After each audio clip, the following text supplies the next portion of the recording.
Bonjour Manuel Bompard. Bonjour. Bonjour. Semaine décisive pour l'Ukraine. Les pourparlers entre les équipes américaines et ukrainiennes commencent aujourd'hui en Arabie Saoudite. Il faut à tout prix que les Américains reviennent à bord, reviennent en soutien de l'Ukraine. Il faudrait surtout que l'Union européenne et la France soient autour de la table des négociations, ce qui n'est pas le cas aujourd'hui. Je veux quand même dire que de ce point de vue-là, c'est un échec assez retentissant de la politique qui a été mise en place par le président de la République depuis maintenant plusieurs années, puisqu'on a l'impression que ces discussions, elles se font entre les Américains et les Russes, entre les Américains et les Ukrainiens. C'est de la faute d'Emmanuel Macron ? En tout cas, la politique qu'on a mis en place depuis maintenant le déclenchement de la guerre par la Russie, c'est une politique qui a conduit aujourd'hui à une situation dans laquelle on est un petit peu hors jeu du point de vue des négociations qui sont en cours. Mais pourtant, Emmanuel Macron est allé à Washington. Emmanuel Macron qui gesticule, ça m'a pas échappé. Mais a régulièrement Donald Trump ou Volodymyr Zelensky au téléphone. Enfin, écoutez, madame, pardonnez-moi, mais c'est factuel. Aujourd'hui, il va y avoir en Arabie Saoudite des négociations et autour de la table, vous allez avoir des représentants du président américain et des représentants du président ukrainien. Et la semaine dernière, on a eu des discussions directes entre la Russie et les États-Unis. Et pour l'instant, malheureusement, et je le regrette, je le déplore, on est hors jeu. Maintenant, soyons constructifs, on va dire, et manifestement, il y a la possibilité d'arriver, en tout cas, ça a l'air d'être ce sur quoi ces discussions peuvent aboutir à une trêve incomplète, sans doute insatisfaisante parce qu'elle ne serait pas complète, mais qui peut être une première étape vers ce qui doit être, à mon avis, notre priorité à tous, c'est-à-dire un cessez-le-feu et des négociations qui permettent un accord de paix, qui soit un accord de paix juste et un accord de paix durable. Ça doit être ça l'objectif sur lequel on doit travailler. Et j'observe, et ça m'a un peu choqué, que dans l'intervention du président de la République la semaine dernière, en vérité, on a très peu parlé d'Ukraine et on a très peu parlé de quelles seraient les conditions d'un accord de paix juste et acceptable à notre on va revenir sur la prise de parole du président de la République. Mais d'abord, votre diagnostic sur la situation, il faut que vous nous expliquiez ce que Jean-Luc Mélenchon a voulu dire sur son blog le 1er mars, la semaine dernière, à 7h, écrivait Jean-Luc Mélenchon, la guerre d'Ukraine est perdue par les Européens. Qu'est-ce que ça veut dire ? Vous avez l'impression qu'elle est gagnée ? Depuis 3 ans, j'entends à chaque fois que nous sommes interrogés sur le sujet, je l'ai été y compris sur ce plateau par vous-même, nous disions il faut sortir de cette illusion de la victoire militaire et il faut ouvrir la possibilité de négociation le plus rapidement possible. Il y a deux choses dont on dit à l'époque. Il y a la question de la défaite. Nous disions ça à l'époque, on nous disait oh là là, on nous faisait des accusations grotesques en poutinisme ou je ne sais quoi, vous voulez capituler, etc. Il faut gagner par la voie militaire et on va obtenir le retour des troupes russes sur les frontières de la Russie. La situation sur le front aujourd'hui n'est pas celle-là, je suis forcé de le constater. Donc oui, dans ce point de vue-là, c'est pas une grande victoire pour la politique qui a été celle des Européens. Gagner militairement, effectivement, c'était un objectif. Empêcher que les troupes russes progressent, ça le reste encore. L'ambassadeur de France en Ukraine, Gaël Vessière, était à votre place hier et lui, il n'a pas du tout, mais alors pas du tout, la même analyse que vous. Écoutez. Depuis le terrain, et puis en tant que diplomate, moi ce que je vois surtout, c'est que la Russie a déjà perdu cette guerre. Elle contrôle 20% du territoire ukrainien. L'Ukraine est un très grand pays, mais depuis 3 ans, c'est quand même pas un résultat militaire faramineux. La raison qui a été avancée par le président Poutine à plusieurs reprises, c'était de lutter contre l'extension de l'OTAN. Et en réalité, des nouveaux pays sont rentrés dans l'OTAN. Parce qu'ils ont peur de la Russie. Et l'OTAN, d'une certaine façon, a trouvé une nouvelle jeunesse ou une nouvelle raison d'exister grâce à cette situation. Donc en réalité, je pense que c'est une défaite stratégique pour la Russie, déjà, cette affaire. Donc vous entendez ce qu'il dit, militairement évidemment. Et stratégiquement, la Russie n'a pas gagné. Mais je suis pas en train de vous dire que la Russie a gagné. Moi, je suis en train de vous dire que... Et vous dites on a perdu. Vous m'interrogiez sur les propos de Jean-Luc Mélenchon, que je pense pas qu'on puisse dire que d'un point de vue militaire, l'Ukraine ait gagné non plus. Voilà. Et évidemment, c'est juste. Du point de vue des objectifs qui avaient été affichés par Vladimir Poutine au moment du déclenchement de la guerre, il n'a pas gagné non plus, puisqu'il avait dit qu'en quelques jours, il allait régler le problème. Donc on est dans cette situation-là aujourd'hui. Maintenant, ce qui doit, à mon avis, nous interroger, nous intéresser, nous, et ce sur quoi la France doit jouer un rôle, c'est ce que je vous disais tout à l'heure, et peut-être qu'il faudrait rentrer un moment dans cette discussion, c'est quelles sont les conditions d'un accord de paix qui est un accord de paix acceptable. Mais notamment dans ces conditions, il faut obtenir un cessez-le-feu. Premièrement, il faut obtenir un cessez-le-feu. Deuxièmement, il faut obtenir la possibilité du retour des personnes qui ont dû partir, les réfugiés. Ce retour, il doit être sécurisé. Troisièmement, il faut trouver une solution du point de vue des territoires qui aujourd'hui sont occupés par la Russie. J'ai l'impression que tout le monde désormais est prêt à dire que ce sujet n'existe plus. Ben, il existe. Bah non, c'est pas du tout ce cas, parce que justement, pour le cessez-le-feu, il faut avoir à la fois, et Volodymyr Zelensky là-dessus, sur les territoires qui sont occupés par la Russie, on a dit 20% du territoire ukrainien, lui il dit non, il n'est pas question de céder, et c'est ce qui bloque en partie pour l'accord d'un cessez-le-feu aujourd'hui. Moi, la position que nous avons toujours défendue sur ce sujet, elle est très simple, c'est qu'il ne peut pas y avoir de modification des frontières sans consultation des populations concernées. Voilà. Par qui ? Parce que, pardon, il y a eu des référendums russes dans ces territoires-là. Évidemment pas par des référendums russes. Évidemment, s'il doit y avoir des consultations, elles doivent être organisées par des autorités internationales, par l'Organisation des Nations Unies.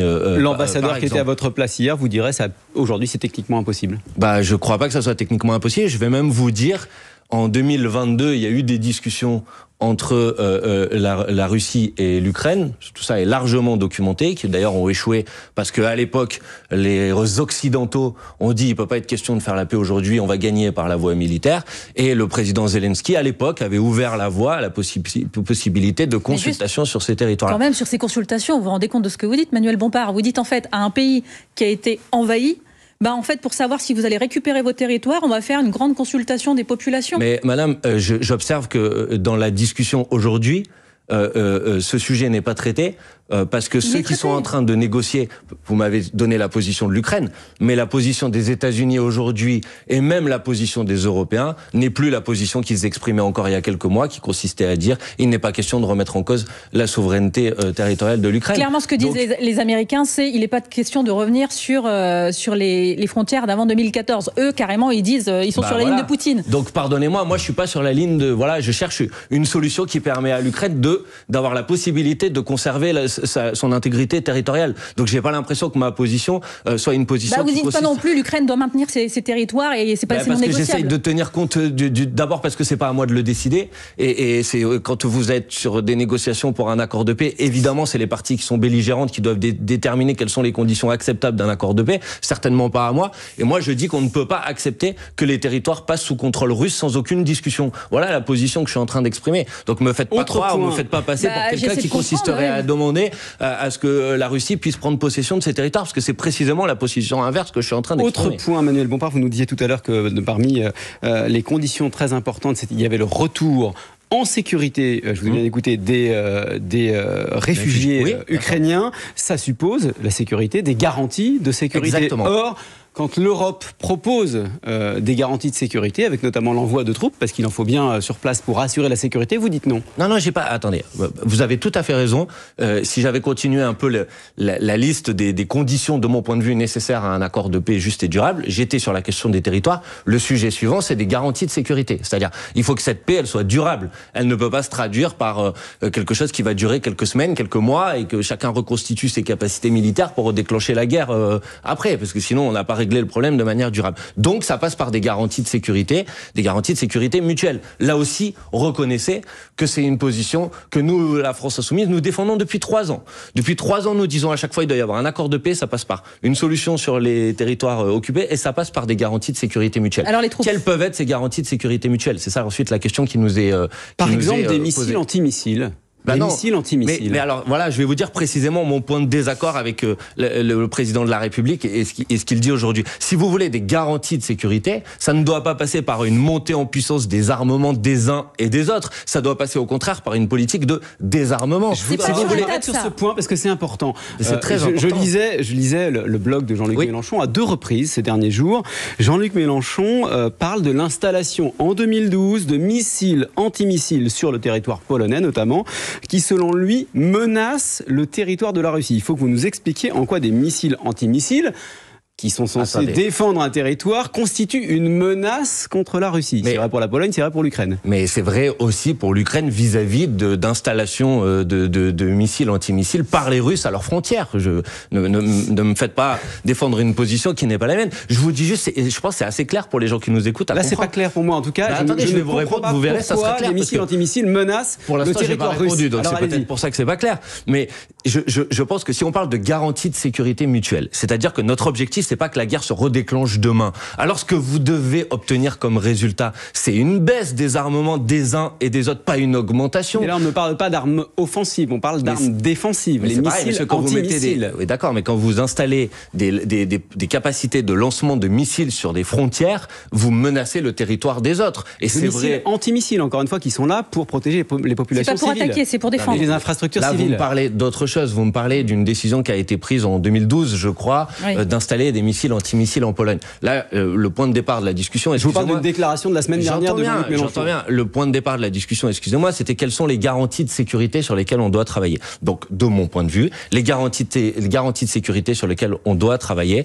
ça doit passer par du désarmement, pas par du surarmement des uns et des autres. Parce que si la logique dans laquelle on rentre, c'est les Russes vont s'armer encore plus, et la seule garantie de sécurité qu'on a opposée... Ils s'arment encore plus. Aujourd'hui, c'est 40% et donc ils vont continuer à le faire. Et nous, la seule réponse qu'on a à apporter, c'est nous aussi, on va s'armer encore plus, du point de vue faire disparaître le spectre, la menace de la guerre. Excusez-moi, vous n'allez pas dans cette direction. Mais en ce qui concerne l'Ukraine, juste remettons le débat au centre. Je pense que c'est ça dont on est en train de parler. Oui, pour les garanties de sécurité. Là, on ne parle pas de la défense européenne, on va en parler tout à l'heure. Juste sur les garanties de défense, de sécurité de l'Ukraine, l'envoi de troupes européennes, vous dites non. Pourquoi ? Non, alors ensuite, je dis... il peut y avoir... C'est ce que dit Poutine aussi, il veut pas non plus. Non mais attendez, moi je suis en opposition avec Vladimir Poutine, donc je n'ai pas dit non. J'ai dit une chose très simple, elle va être très simple à comprendre. Je suis favorable, si c'est nécessaire, à ce qu'il puisse y avoir des forces de maintien de la paix, c'est-à-dire des forces qui sont présentes sur place pour garantir le respect d'un accord de paix. Et je pense qu'elles doivent être sous mandat de l'ONU. Je pense qu'elles doivent être sous mandat de l'Organisation des Nations Unies. Voilà précisément ce que je suis en train de dire. C'est simple. Donc je suis pas opposé au principe d'avoir des troupes de maintien de la paix, et je pense qu'elles ne peuvent être sur place qu'à partir du moment où elles sont sous mandat de l'Organisation des Nations Unies. Vous disiez en début d'entretien, ça va pas parce que les Européens ne font pas partie des négociations, on peut rien dire. Mais si les Européens sont pas là pour amener des garanties de sécurité, on sert à quoi ? On n'aura pas notre place autour de la table. Mais précisément, madame, je suis pas en train de vous dire que je suis pas pour amener des garanties de sécurité. Ensuite, on peut discuter quelles doivent être ces garanties de sécurité. Et je pense que il faut aussi comprendre que le principe de garantie de sécurité, c'est de faire en sorte qu'elle soit crédible. C'est-à-dire faire en sorte à la fin que personne ne reprenne la guerre. Je pense que nos garanties de sécurité, elles sont plus crédibles si, par exemple, ces troupes de maintien de la paix, elles sont sous mandat de l'Organisation des Nations Unies parce qu'elles mobilisent la communauté internationale dans son ensemble, que si c'est des troupes françaises ou des troupes franco-britanniques. Parce qu'alors, c'est des garanties de sécurité qui sont moins puissantes. Donc notre objectif, ça doit être... évidemment. Si vous avez l'ensemble de la communauté internationale qui est associée à l'accord de paix et qui s'engage à le faire respecter, ça a plus de poids que si c'est seulement la France ou la Grande-Bretagne qui le fait. Je pense que tous les gens qui nous écoutent le comprendront. Manuel Bompard, on vous retrouve juste après le fil info 8h45, Maureen Suignard. Un marin est porté disparu après cette collision en mer du Nord hier. Collision entre un cargo et un pétrolier. Les associations environnementales s'inquiètent aussi des conséquences. Un réservoir contenant du kérosène a été brisé. Le cargo transportait aussi un gaz inflammable et très toxique. Il s'agit de la plus vaste attaque depuis le déclenchement de la guerre en Ukraine. Plus de 330 drones ukrainiens ont visé des régions russes la nuit dernière, dont 91 dans la région de Moscou, ce qui est très rare. Des délégations ukrainiennes et américaines négocient aujourd'hui en Arabie Saoudite. Quand en France, Emmanuel Macron réunit les états-majors de 30 pays. Les cas de rougeole augmentent en France, déjà un peu moins d'une centaine. Cette année, la maladie particulièrement contagieuse provoque de la fièvre et des boutons et peut entraîner des complications. Les autorités de santé appellent à la vaccination. Et puis c'est le match de la saison pour le PSG, les Parisiens qui jouent contre Liverpool ce soir à partir de 21h. Ce sera bien sûr à suivre sur France Info. Match retour de 8e de finale de la Ligue des Champions de foot. Au match aller, ils ont perdu 1-0 à domicile. France Info. Le 8-30 France Info, Jérôme Chapuis, Salia Bracchia. Emmanuel Bompard, le coordinateur national de la France Insoumise, député des Bouches-du-Rhône. Vous nous disiez tout à l'heure être en opposition, je vous ai bien écouté, avec Vladimir Poutine. Vous continuez à la France Insoumise de raisonner en termes de non-alignement, terme hérité de la guerre froide. Est-ce que ça a encore du sens quand la Russie et les États-Unis se rapprochent? Plus que jamais. Je veux dire, s'il y a un moment dans l'histoire où le principe du non-alignement a un sens, c'est bien maintenant. Et le non-alignement, pour que les choses soient claires et que ça évite parfois un peu de la désinformation que je peux entendre sur un certain nombre de plateaux de télévision, ça se résume à une formule très simple que tout le monde va comprendre. Ni Trump, ni Poutine, la paix Voilà, ça c'est la position de la France insoumise. Et comme j'entends parfois sur certains plateaux essayer de faire des rapprochements entre la position de la France insoumise et la position du Rassemblement national, vous allez voir ici il y a une divergence majeure, parce que un Rassemblement national, il a déjà affiché à plusieurs reprises ses complicités avec le pouvoir russe, et il a dit son admiration pour le nouveau pouvoir américain de Monsieur Trump. En quelque sorte, le Rassemblement national, c'est et Trump et Poutine. Et la position de la France insoumise, c'est le non-alignement, c'est-à-dire que la France doit dire ni Trump ni Poutine. Sauf que ça a des conséquences directes sur la France, sur l'Union européenne. Non alignée, c'est quoi? C'est quitter l'OTAN, même dans le contexte actuel? Mais évidemment parce qu'on est avec les Américains. Hein. Mais évidemment qu'il faut quitter l'OTAN. Là maintenant? Bah, et ça se prépare, ça se fait pas de manière immédiate, mais évidemment que c'est le chemin qu'on doit prendre. On doit commencer par se retirer du commandement militaire intégré de l'OTAN. D'ailleurs, ça avait été fait en France et c'est Monsieur Sarkozy qui nous avait ramené dans le commandement militaire intégré de l'OTAN. Mais vous considérez que, au vu de la scène que tout le monde a vue de Monsieur Trump et de Monsieur Zelensky à la Maison Blanche, vous considérez qu'on peut croire ou faire penser aujourd'hui que les États-Unis restent un allié sur lequel on peut compter? Mais quitter l'OTAN maintenant, prendre cette décision, c'est pas totalement irresponsable au regard de la menace russe? Je vous ai dit précisément, mais vous semblez sous-estimer la menace de Monsieur Trump. Enfin, vous mettez au même niveau les deux menaces? Vous considérez déjà qu'il y a une menace américaine et en plus vous les mettez au même niveau? Je sais pas ce que ça voudrait dire les mettre au même niveau, il faudrait analyser ça en détail. Mais je pense que on reproche à juste titre à la Russie de mener en France par exemple des campagnes de désinformation. Vous pensez que l'administration Trump ne mène pas en France des campagnes de désinformation? La Russie a une position agressive vis-à-vis d'un certain nombre de voisins. Vous avez l'impression que Monsieur Trump n'a pas une position agressive? Vous mettez un signe égal entre les deux, entre les États-Unis et la Russie? Je suis pas en train de mettre un signe égal, madame, je suis en train de vous dire, puisque c'était ça le point de discussion, je suis en train de vous dire que considérer qu'on peut rester enfermé dans une alliance militaire, l'OTAN, qui nous rend dépendants des États-Unis d'Amérique dans la situation internationale que l'on connaît, c'est irresponsable. Enfin quand même, est-ce que vous savez que dans cette alliance militaire, les États-Unis ont un monopole sur le renseignement, c'est-à-dire qu'eux, ils peuvent garder leurs propres renseignements, et nous, on est dépendants de leurs renseignements. Vous trouvez que c'est juste pour la France? Mais au sein même de l'OTAN, du coup, le but, c'est pas de prendre plus de poids au niveau européen, vous l'entendez, c'est ce que disent les dirigeants européens.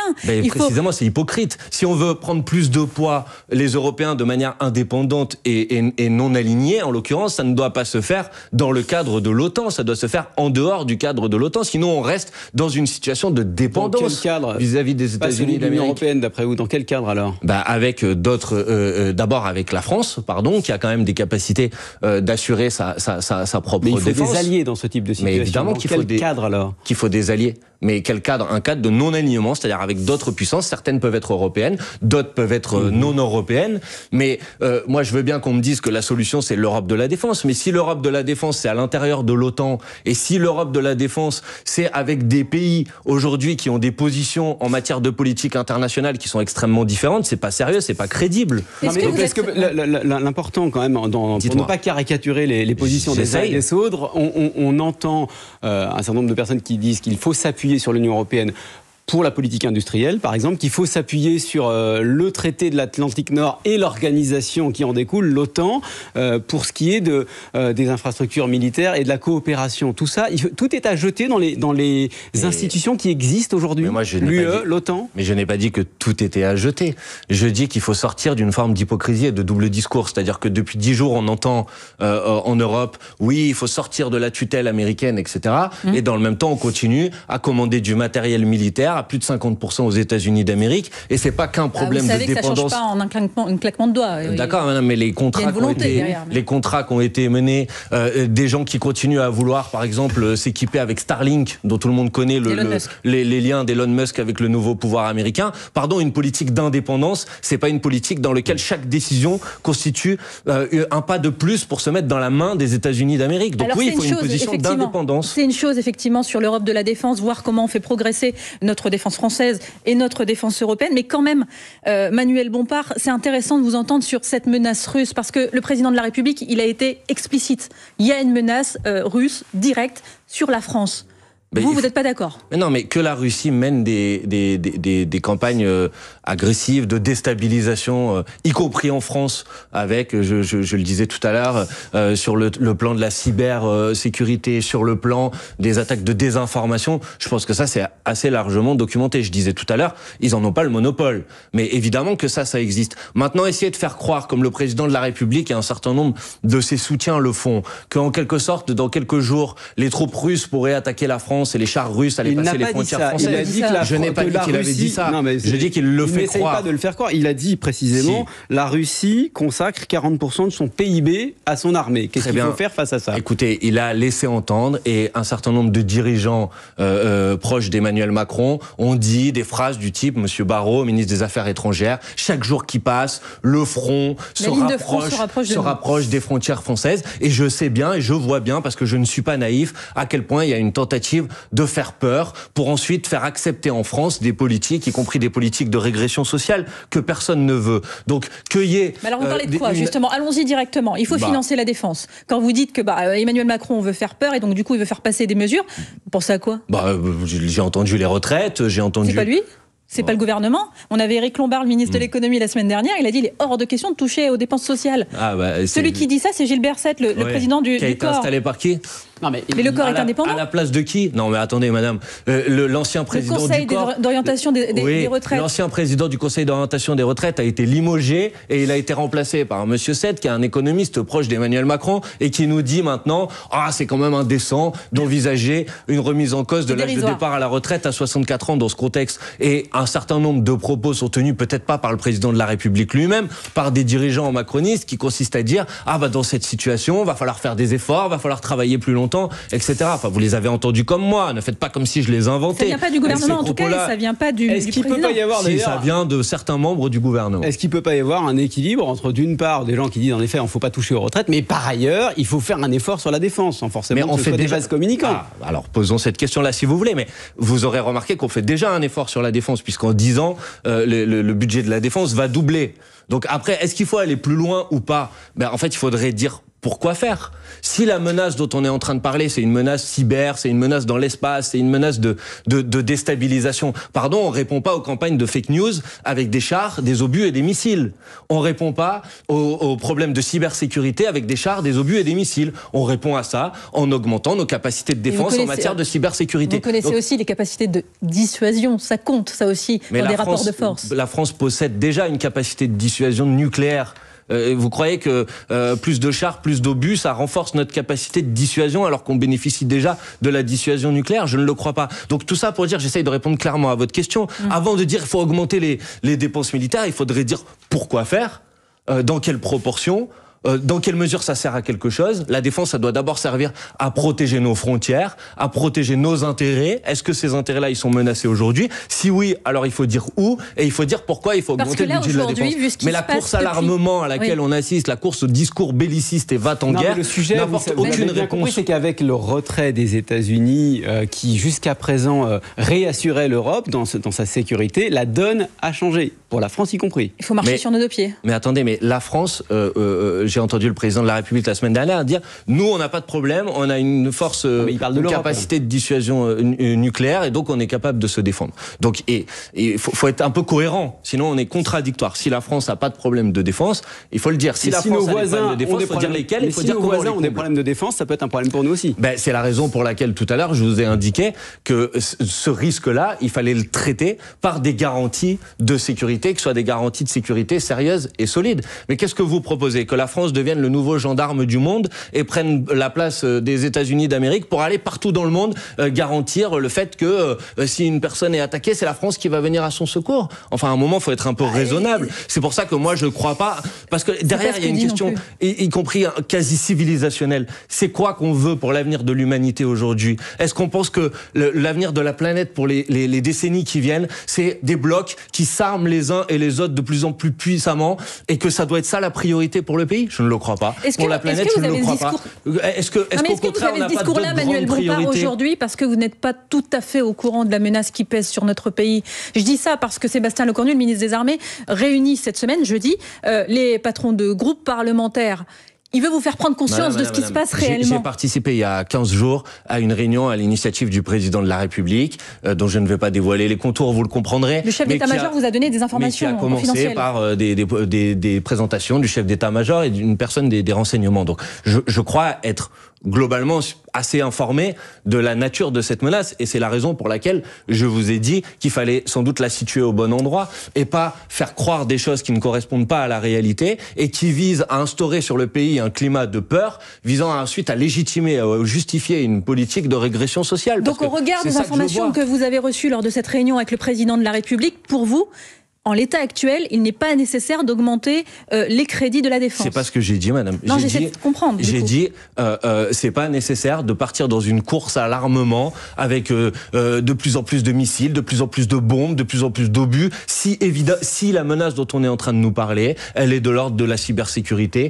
ou elle est de l'ordre de la déstabilisation de nos démocraties. Parce que si c'est ça la menace, alors on y répond sur ce terrain-là. On n'y répond pas par des choses qui n'ont aucun rapport avec la menace dont on est en train de parler. Voilà, j'essaye d'avoir une position qui est une position cohérente, logique, et je vois bien comment il y a une forme de stratégie du choc, c'est-à-dire allez, tout le monde va avoir peur et maintenant on va vous imposer une politique que vous ne voulez pas. Et ben moi je dis aux gens non, il n'est pas question d'accepter cette politique au nom de cette stratégie du choc. Il nous reste quelques secondes juste pour parler de la marche, les manifestations auxquelles vous appelez le 22 mars, la France Insoumise, des manifestations, donc si je reprends les mots du communiqué, contre le gouvernement Bayrou, l'extrême droite et ses idées dans le cadre de la journée internationale de lutte contre le racisme. Bayrou, extrême droite, racisme, vous n'êtes pas en train de tout mélanger? J'observe que depuis maintenant plusieurs semaines en France, il y a enfin ça dure depuis plusieurs mois, mais je trouve que c'est monté en puissance ces dernières semaines, il y a une banalisation de la parole raciste, il y a une banalisation des pratiques qui sont des pratiques inacceptables, et je pense qu'il y a plein de gens dans le pays qui sont dans une situation d'angoisse, d'anxiété, qui ont envie de réagir. Et moi ce que je leur propose, c'est de venir manifester le 22 mars pour réagir face à cette situation. Le temps de la riposte populaire face à la montée de l'extrême droite, face au fascisme, face à la banalisation des discours racistes, il est venu. Et ça a un lien avec la situation internationale. Parce que quand je disais tout à l'heure, ni Trump, ni Poutine la paix, et ben cette manifestation, c'est aussi pour dire ni Trump, ni Poutine la paix. Merci Manuel Bompard, vous étiez un invité de France Info ce matin. Je vous laisse en compagnie de Salia Braclia, Renaud Dely, les informer dans quelques instants.